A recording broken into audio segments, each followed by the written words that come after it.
Jungle.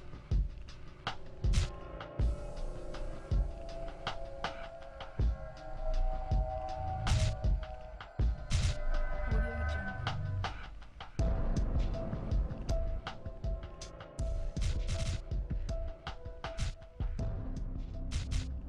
Audio Jungle.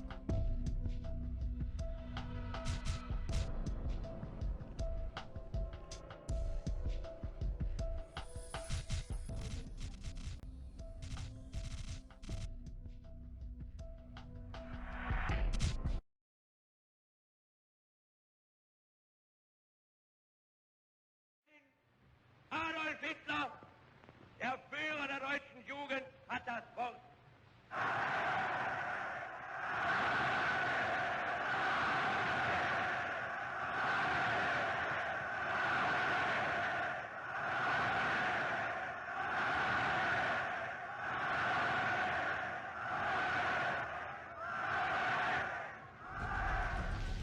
Was wir uns unter der deutschen Jugend der Zukunft wünschen, ist etwas anderes, als was die Vergangenheit. Stundenlang vertieft sich Hitler in die zum Scheitern verurteilten Pläne.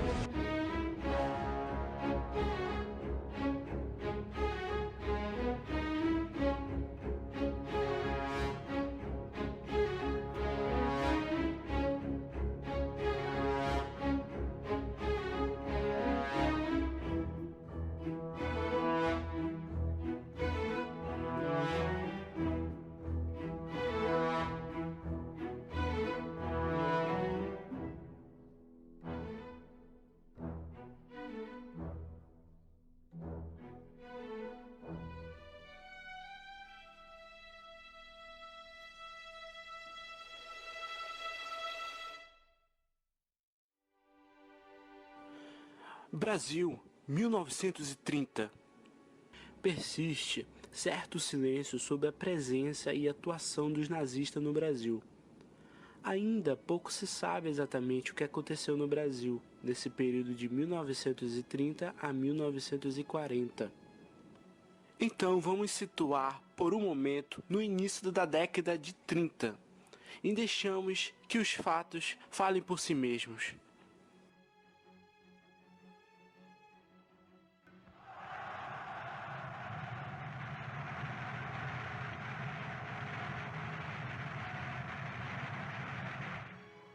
Tão grande foi a ambição de Hitler que ele quis criar no Brasil pequenos exércitos formados por nazistas locais. Mas esse plano realmente existiu? Os nazistas tinham um plano para os alemães que viviam fora da fronteira do Terceiro Reich, aqueles que podiam continuar e expandir o legado nazista. Então, o governo do Hitler planeja uma política de proteção dos alemães no exterior. Esse objetivo era de unir os alemães no exterior. Para o Hitler era importante essa força, devido a uma grande concentração de alemães, que contabilizava em torno de 30 milhões nos anos 30.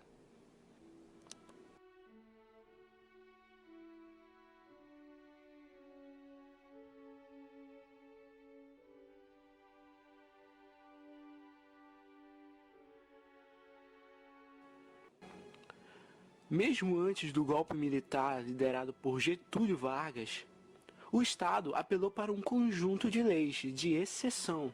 Em sua essência, essas leis prepararam o Brasil às propostas revolucionárias do fascismo alemão e do fascismo italiano como novidades da modernidade.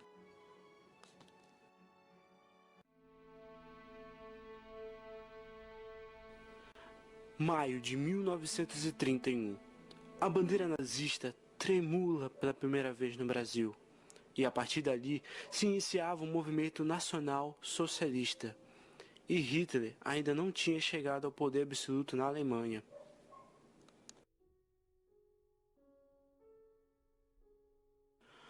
O mundo, até então, obtinha apenas em duas ideias, a capitalista e a comunista, mas a Alemanha tinha outra proposta, o nacional-socialismo.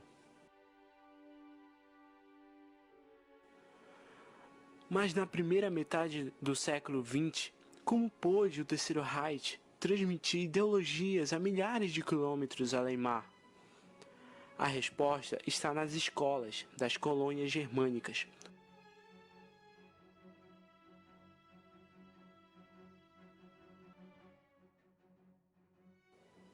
Essas escolas recebiam ajuda da Alemanha e demonstraram ser absolutamente permeáveis às diretrizes do nazismo. Em um de seus discursos, Hitler vê a juventude como tendo um papel essencial, porque no discurso ele cita: "Nós estamos velhos e nós voltamos os nossos olhares a essa nova juventude que é formada."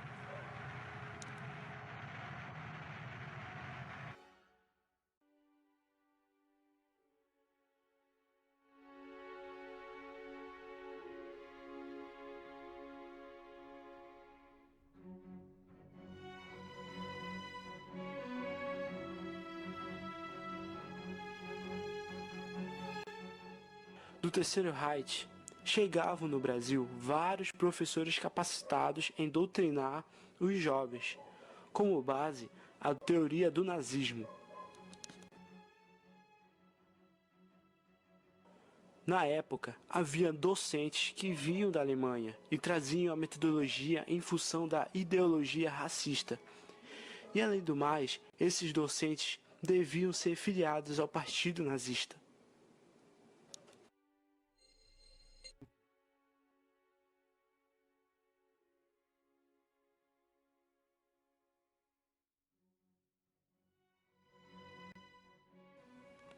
Um exemplo de uma escola alemã no Brasil é a que se localiza em São Paulo, no bairro da Vila Mariana. Os professores compareciam uniformizados com a suástica no ombro, saudavam os alunos com o famoso Heil Hitler. Enfim, todo o conteúdo era muito semelhante do que era ensinado na Alemanha nazista.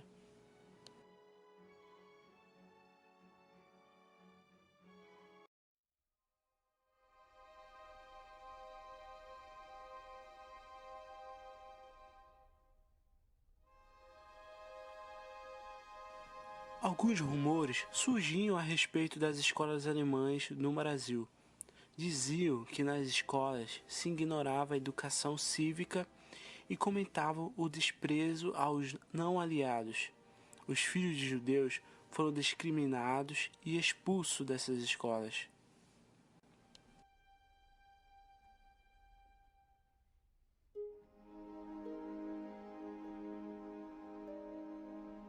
O governo brasileiro até que tentou impedir essa infiltração, mas sem muitos resultados.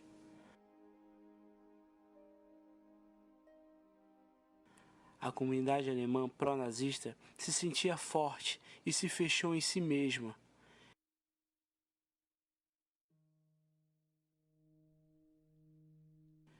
Em algumas escolas, chegaram a pendurar retratos com duas faces. De um lado, Adolf Hitler, o herói do nazismo, e do outro, o Dom Pedro I, o herói brasileiro, à direita na imagem.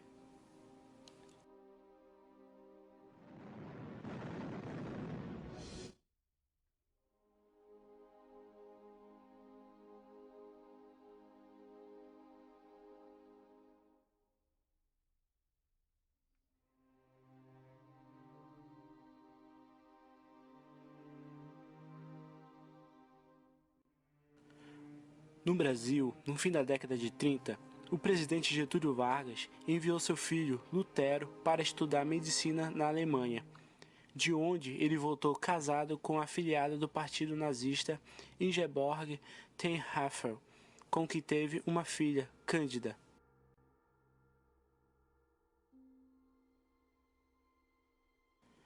Vargas percebia o nazismo como um valioso aliado na luta anticomunista, e com isso, a Alemanha se tornou o segundo país em volume de comércio exterior brasileiro. No Brasil, em 1935, há um momento de repressão bastante tensa aos comunistas, e percebe-se, em vários momentos, manifestações públicas e entrevistas junto à imprensa, onde Vargas declara publicamente uma certa exaltação à Alemanha enquanto uma nação moderna, a ser imitada.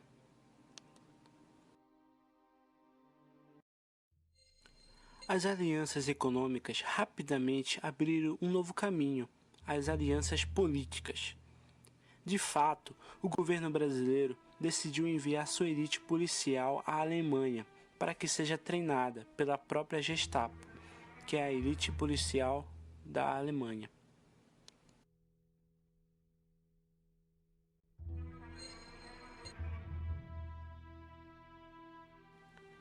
Lutero chega a enviar para o Getúlio Vargas, no Rio de Janeiro, o regime e normas de uma escola de educação física, que nesse momento aparece como um incentivo à formação de um homem brasileiro, branco, de olhos azuis, no modelo do ariano puro alemão.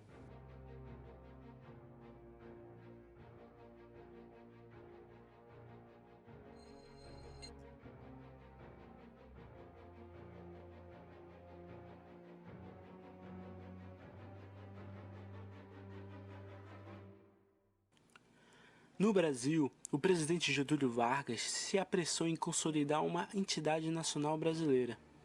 Nesse contexto, tomou como exemplo o avanço nacional socialista alemão como modelo, e em 1937 criou o chamado o Estado Novo, onde, mediante a um golpe de Estado, dissolveu o Congresso e reformou a Constituição brasileira, ao melhor estilo do Terceiro Reich. Essa tal Constituição de 1937 é inspirada na Constituição fascista e restringe os direitos do cidadão. É um total incentivo à repressão, à censura e é um desvio de um pensamento democrático.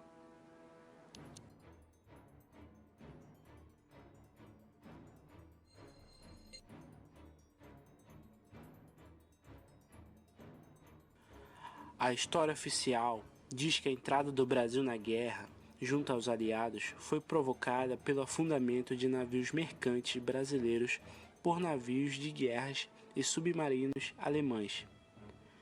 Mas existe a versão que, na realidade, que tudo foi uma manobra da inteligência do governo dos Estados Unidos e que os navios foram afundados pelos próprios norte-americanos.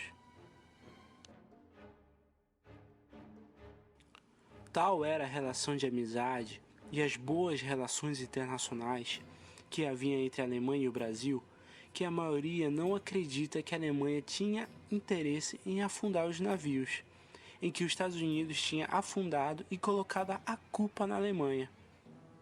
No certo é que no pós-guerra não houve um só marinheiro alemão que admitiu ter atacado navios brasileiros.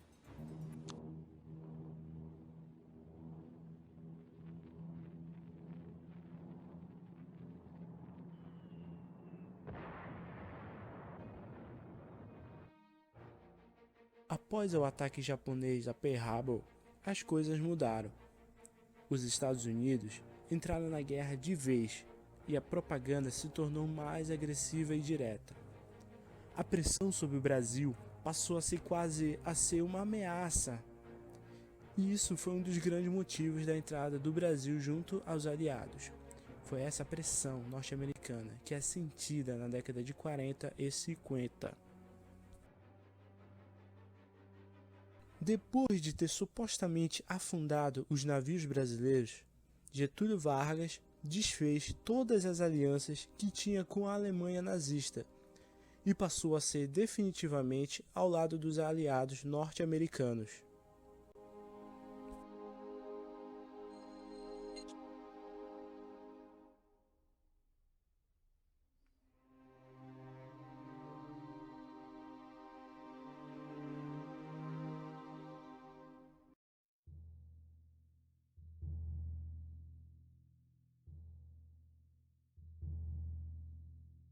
Com esse panorama, e com a vitória certa dos aliados, mais cedo ou mais tarde, Getúlio Vargas deixou de lado suas simpatias pelo Terceiro Reich e, motivado pelos Estados Unidos, empreendeu uma espécie de caça às bruxas contra as comunidades italianas, japonesas e alemãs no Brasil.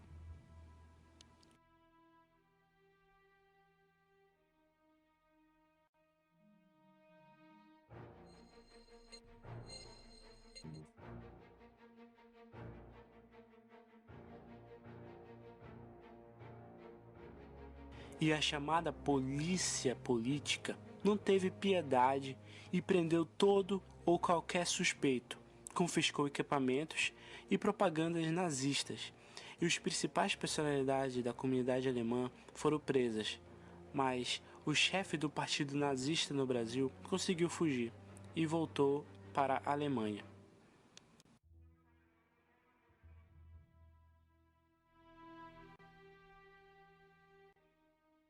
Aqui em Marajó do Jari, eu vou fazer a pergunta pro... Como é o seu nome? Salles. Seu Salles, sobre o nazismo. O senhor sabe algum fato importante, uma história, assim, relacionada ao estado do Amapá, aqui em Marajó do Jari? Não conheço nenhuma história conhecida. Nunca ouvi falar? Nunca ouvi falar. Ah, tá bom É a então. primeira vez que eu vim aqui, não conheço muito bem a cidade. Eu só caminhando aqui, eu vou voltar. Quantos anos vocês moram aqui em Marajó do Jari? Você? Você nasceu e se criou aqui em Marajó do Jari? Legal. E você? Nasceu e se criou aqui em Marajó do Jari? E você sabe alguma coisa, algum fato importante que tem a ver com o nazismo? E você? Não? Tá ok, obrigada. Há 26 anos, eu nasci no Marajó do Jari. Seu filho, quantos anos você mora aqui em Marajó do Jari? 20 anos. Há 20 anos. Você sabe alguma história falando um pouco sobre a visita dos nazistas aqui em Marajó do Jari? É tranquilo. Na época, faz mais ou menos 10 anos, mais ou menos, veio um grupo da Alemanha, né, e veio visitar lá no Marajó do Jari. E estiveram até a nossa cachoeira, visitando a nossa cachoeira e passando naquela área onde tem um cemitério, né, onde várias pessoas foram enterradas lá. Tá? Então a gente tem alguma coisa com relação a esse cemitério que fica à margem do rio Jari, aqui do lado esquerdo, do lado do Pará. Que é próximo à Cachoeira de Santo Antônio. No belo dia em Marajó do Jari, abordamos pessoas para uma pequena entrevista a respeito de uma história. Baseando nessa história, fizemos uma simples pergunta. O que você sabe sobre a expedição nazista no Jari? Muitos dos entrevistados, que são moradores da região, não souberam responder a tal pergunta. O tema que vamos abordar agora é de sua importância. Então, devemos entender o que se passou nessa expedição. Para muitos moradores do Vale do Jari, esse assunto ainda é desconhecido.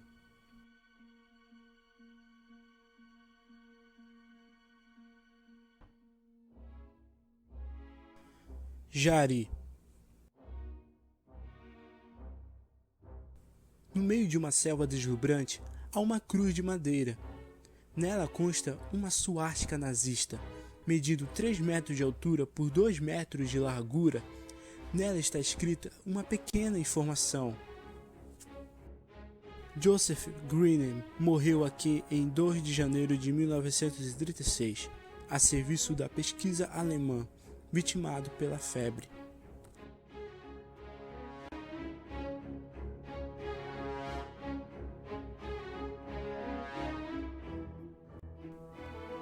Conta a versão oficial da aventura que em outubro de 1935 desembarcam em Belém do Pará 3 jovens aviadores alemães, acompanhados de 11 toneladas de bagagem. Eram eles Gerd Kalle, Gerhard Krause e o líder da expedição, Otto Schuss-Kapfenker. Joseph Greener, sepultado sob a cruz no Jari, não foi integrante do esquadrão de pesquisas de Schuss-Kapfenker, vindo da Alemanha, mas provavelmente contratado no Rio de Janeiro. Joseph Greener era um marinheiro alemão que já morava faz um tempo no Rio de Janeiro. Já o trio alemão de pesquisadores estava à procura de um alemão que seja fluente em português para ser um capataz e também uma espécie de tradutor. Depois de tanta procura, eles encontraram o próprio Joseph. Antes de receber a permissão para subir o Jari, Schuss-Kapfenker gastou mais de 2 meses com despachos e expedientes burocráticos no Rio de Janeiro.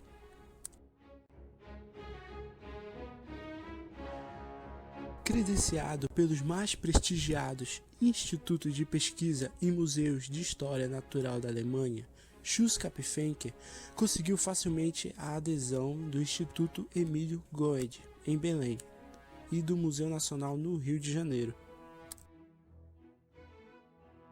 Contudo, o apoio mais importante seria o das Forças Armadas Brasileiras, que em 1935 ainda não estavam divididas em facções pró-Alemanha e pró-Estados Unidos. Por isso, em Belém, o governador José Carneiro e o general Manuel de Cerqueira prestigiaram o comando alemão com sua visita.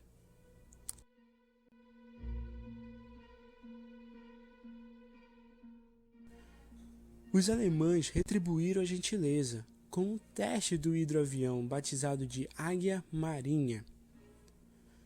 Talvez o entusiasmo brasileiro se deve-se à expectativa de lucrar com o componente mais importante da missão, o levantamento topográfico da bacia do Rio Jari até suas cabeceiras. Mapeamento até então inédito, mas previsto nos mínimos detalhes pelo geógrafo Schultz Kapfenker.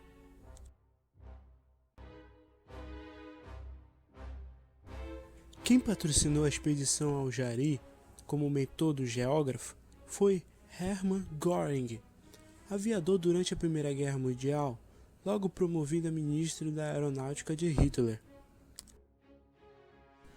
Muito bem articulado com o complexo industrial militar e os grandes bancos alemães, Göring já apadrinhará expedições anteriores de Schultz Kapfenker, aviador como ele, e mais uma vez abriu-lhe as portas para a expedição ao Jari.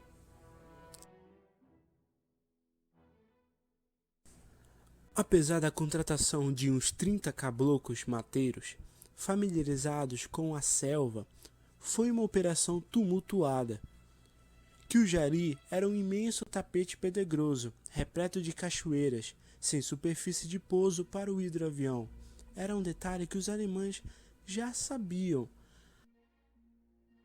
Enquanto Gerd Kehler, no comando da expedição, desafiava a lei da gravidade, indo contra a correnteza, na retaguarda, Schultz Kapfenker e Gerhard Krause chocaram os flutuadores do Águia Marítima contra toras de árvores submersas. O hidroavião espatifou-se sobre o Amazonas. Agarrados a um dos flutuadores, a mais de 1 quilômetro da margem mapaense do Amazonas, os dois alemães estavam sendo arrastados pela maré. Foram salvos por remadores caboclos, que Schultz Kapfenker louvava como heróis da selva. Estava gravemente comprometido o principal objetivo da expedição, o mapeamento aéreo da bacia do Rio Jari.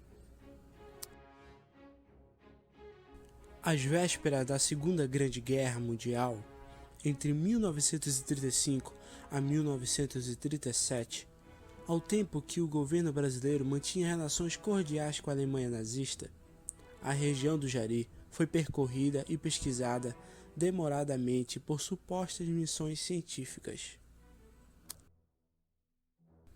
Elas permaneceram durante 3 anos na região, e há quem garanta que a Alemanha de Hitler, ao produzir essa estranha expedição, via na Amazônia uma importância estratégica e geopolítica decisiva para o seu projeto de dominar o mundo. Há quem também aposte que se tratava de missões de espionagem.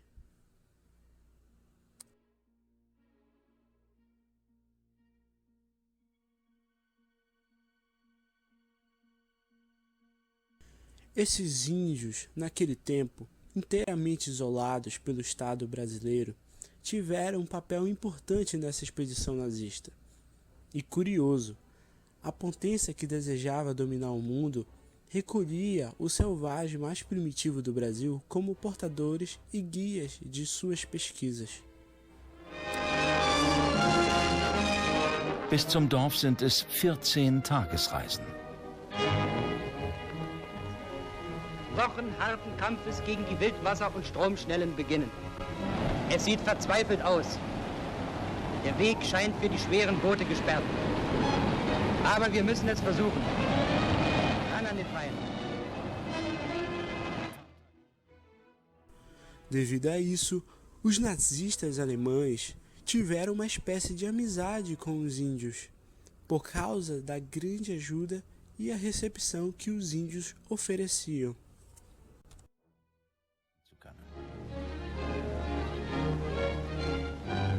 Wegsuche über Land. Mit Winnetou, so haben wir unseren Waldmenschen wegen seines scharfzügigen Indianergesichtes getauft, gehe ich am Rande des Felsenhanges heran an die Schnelle. Ich fühle mich wie Old Shatterhand in vergangenen Zeiten, wie ich hier dem langmähnigen, nackten Indianer... Após se despedir da tribo Aparaí, em 1937, o alemão deixou para trás uma mulher grávida. Sua filha, nascida entre 1937 e 1938, foi batizada de Cessé, também conhecida por Alemoa. Tinha a pele clara e os olhos azuis de seu pai ariano. Hier seine Tante. Hallo, moin moin. Hier wollen wir Hauptlager beziehen. A expedição foi até fevereiro de 1937, com a ajuda de caboclos e índios. Malárias, repetidas acidentes e apendicite atacaram os alemães. Otto quase perdeu a vida ao tentar subir as violentas corredeiras do rio.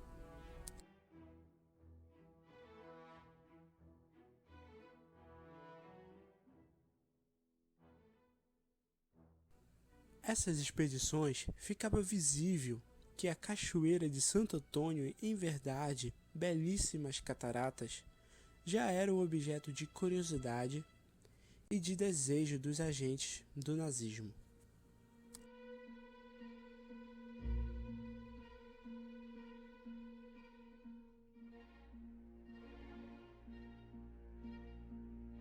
Os exploradores levaram 11 toneladas de suprimentos e munição para 5.000 tiros. Enviaram para a Alemanha as peles de 500 mamíferos diferentes, centenas de répteis e anfíbios e 1.500 objetos arqueológicos.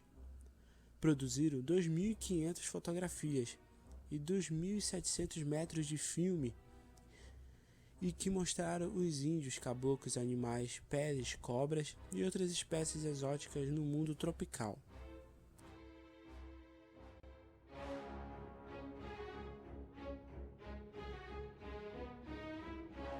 O curioso é que, para os índios, os alemães estavam sendo castigados por terem matado uma sucuriju de 7 metros, animal sagrado, cuja morte traz azar. Höre ich plötzlich in Karles Brot hinter mir ein Gebrüll. Cobra, Cobra, Sukuriju. Karle repetiert. Lavaiella, Lavaiella. Und der Schuss hat gesessen. Sie hat einen Kopfschuss und einen Rückengratschuss. War also in der Tat in hohem Maße tot. Schlangenjagd als zoologische Tarnung für eine militärisch-strategische Aufklärungsmission im Dienste der deutschen Wehrmacht? Livro de 1938, achado recentemente no sebo em Berlim, traz anotações precisas da expedição. Intitulado Mistérios do Inferno da Mata Virgem, o diário do geologista e piloto Otto Schulz Kapfenker revela que os outros 4 oficiais alemães teriam outros interesses que os científicos. Eles buscavam os acessos a caminhos do Amapá até a Guiana Francesa, região estratégica a ser ocupada na guerra que se aproximava.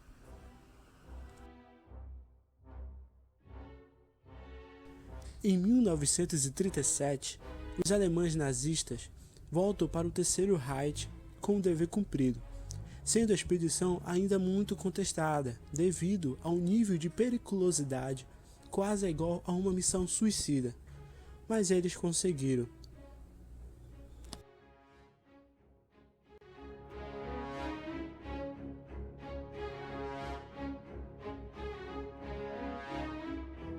O que aconteceria com a Amazônia se o Terceiro Reich vencesse a Segunda Guerra Mundial?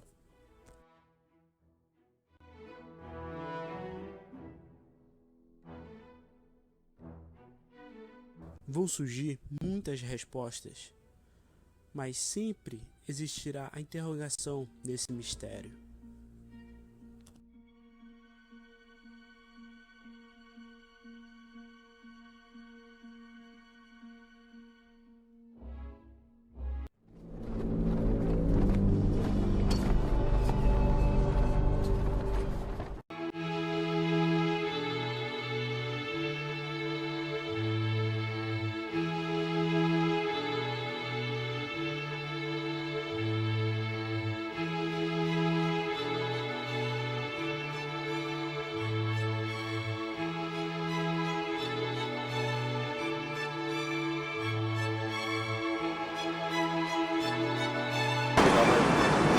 Pois é, começa.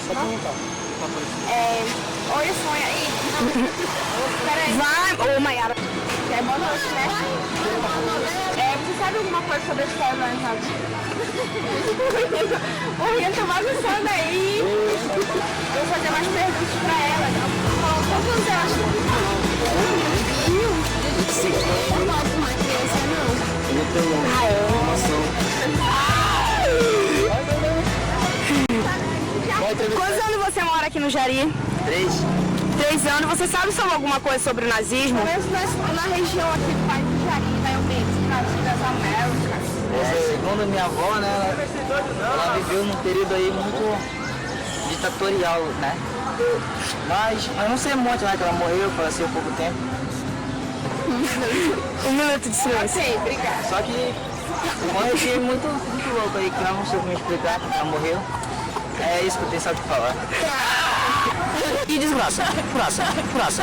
Já finalizamos nosso trabalho sobre o nazismo e tomara que você goste. Tchau.